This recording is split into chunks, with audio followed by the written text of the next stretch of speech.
los alérgenos desde los 6 meses. Inclusive, cuando yo tengo una gestante pediátrica, es decir, yo tengo una niña de 15 años que está embarazada, le recomiendo que se compre un perro o se compre un gato. Porque el perro y el gato, en los últimos estudios que hemos hecho, se han considerado como probióticos naturales. El estar en presencia de un animal lo que hace es inmunomodular al paciente y hay un 85 menos % de incidencia. Es decir, entre más cercanos, pues obviamente tiene que tener las consideraciones necesarias de estar vacunado, tener su veterinario y todo, pero tener un animal es un factor protector y es un probiótico natural. Sí, y la toxoplasmosis, 9 de cada 10 casos de toxoplasmosis se produce por el consumo de agua no potable y por carne mal coccionada. Solamente uno de los casos se produce por las heces de animales, pero mientras uno los desparasite cada 3 meses, gatos o perros, y los lleva al veterinario con regularidad, no hay incidencia de eso. Listo, entonces esto es, digamos, como ya para finalizar, hay una relación específica entre el consumo de ácidos grasos omega 3, específicamente en el embarazo, y el riesgo de asma atópico. Entonces, ¿qué encontraron ellos? Que el consumir menos ácidos grasos omega 3 al último tercio del embarazo aumentaba al doble la probabilidad de asma en los pacientes. O sea que darle un suplemento omega 3 o simplemente recomendar que consuma pescado 3 o 4 veces por semana puede hacer que en un futuro el paciente no sea asmático. ¿Qué nos indica eso?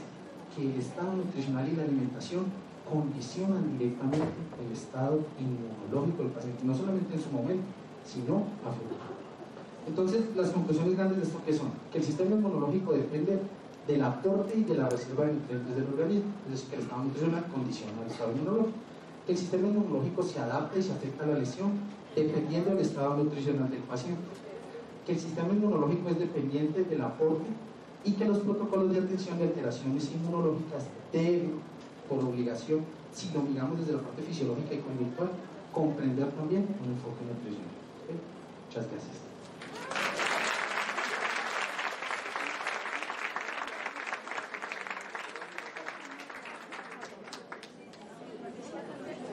Agradecemos al doctor Luis Becerra por su fantástica ponencia y le damos la bienvenida al doctor César Galván. El doctor César Galván nos va a exponer alergia alimentaria y microbiótica intestinal. Él es inmunólogo clínico y alergólogo, jefe del programa de alergias alimentarias y desórdenes alérgicos de la piel del Centro de Referencia Nacional en Alergias, Asma e Inmunología. Lo recibimos con palmas.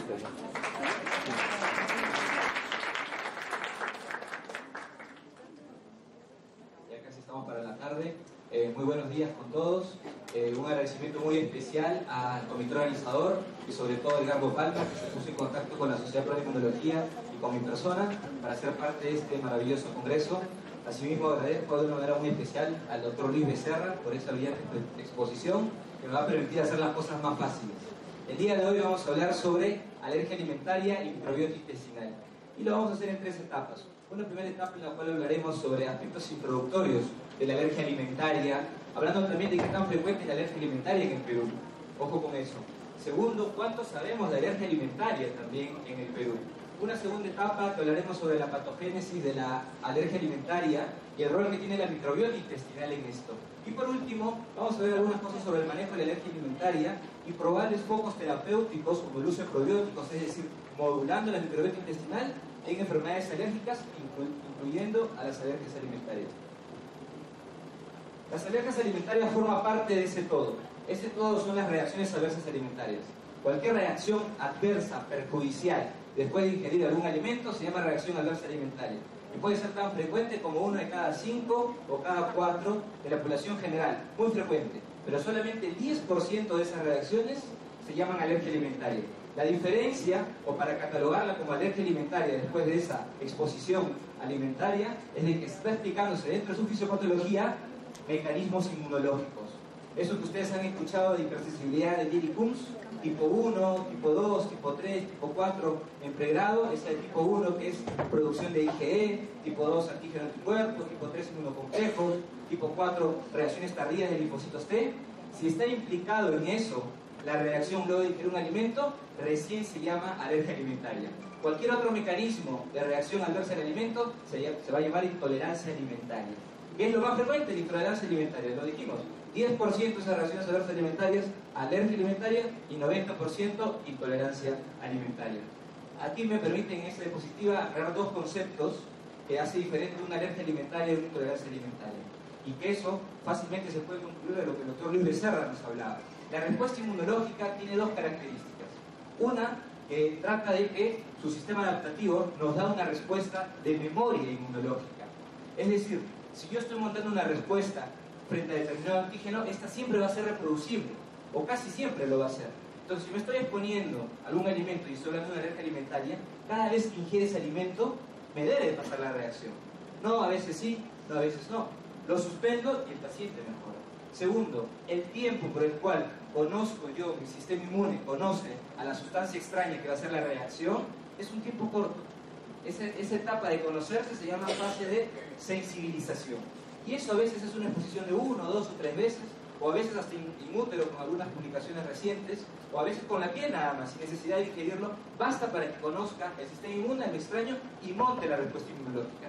Entonces, creer a un niño que tiene 6 años, que viene por ronchas, y la mami nos dice que es por la leche de vaca, y es verdad, las ronchas se parecen, dentro de 10 minutos después de la inyección de leche de vaca podemos pensar en una reacción alérgica IG mediada con producción de inmunoglobulina E.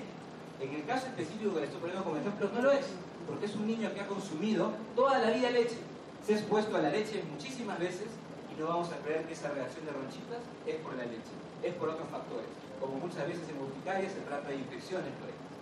Muy bien, ¿qué tan frecuente es la alergia alimentaria?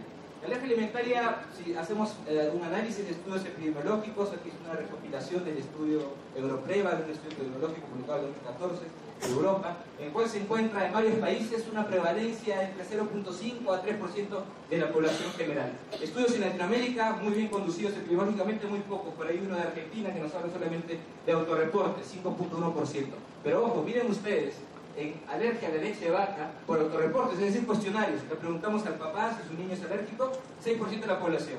Pero miren, cuando se le hacen las provocaciones orales, que es el gol estándar, es la forma correcta como se diagnostica la alergia alimentaria, va a 0.6, se reduce un factor de 10, por lo tanto hay siempre un sobrediagnóstico. Entonces, si ustedes suman estos alimentos que están ahí como prevalente alergia alimentaria, que constituyen el 90% de todas las reacciones alérgicas, estamos hablando de un 2%, de un 3% nada más. Aquí enfatizo, cualquier alimento puede producir una alergia alimentaria, pero solamente 8 nos hacen el 90-95% de las reacciones. Por lo tanto, es obligación como profesionales de la salud que nosotros indaguemos sobre al menos estos 8 alimentos que ustedes ven ahí. Leche, huevo, trigo, soya, maní, frutos secos, peces, mariscos, y paramos de contar porque son apenas 8. Yo trabajo en el Centro de Referencia Nacional de Alergia e Inmunología del Hospital El Niño, y mi área encargada es el programa de alergias alimentarias y desórdenes alérgicos de la piel, que me la otorgaron como para ser más responsable hace un poquito, 3 a 4 años más o menos. Y lo primero que quisimos hacer es una especie de diagnóstico situacional en cuanto a qué tan frecuente es la alergia alimentaria en nuestro medio. Y lo primero que hicimos fue encuestar a las mamás que venían a la consulta. Teníamos al menos 7.000 pacientes al año más o menos, un equipo de 6 médicos. Preguntamos a 690 mamás si creen que su niño es alérgico a un alimento.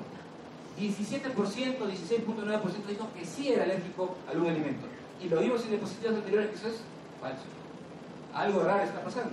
La segunda pregunta que le hicimos es: ¿qué alimentos cree usted, señora, que su niño es alérgico? Y casi la mitad, 40-41%, nos decían frutas y vegetales, específicamente mandarina, naranja, tomates, fresas. Algo raro está pasando porque ustedes vieron la diapositiva anterior y en esa tabla de 8 alimentos no estaba ni la naranjita, ni el limoncito, ni la fresita, ni nada de eso. ¿Correcto? Algo raro estaba pasando. Por ahí ponen leche, por ahí snacks, chocolates, que tampoco estaban en la tabla. Muy bien. Y lo que hicimos simplemente es aplicar nuestro flujograma de diagnóstico de alergia alimentaria que se hace en cualquier centro de alergia y inmunología, y esos 16.9%, ciento y tantos niños que supuestamente tenían alergia alimentaria terminaron siendo apenas un 1.2%. Se redujo un factor de 14 aproximadamente la prevalencia de alergia alimentaria en población peruana de niños que llegan a consulta en nuestro centro de referencia nacional.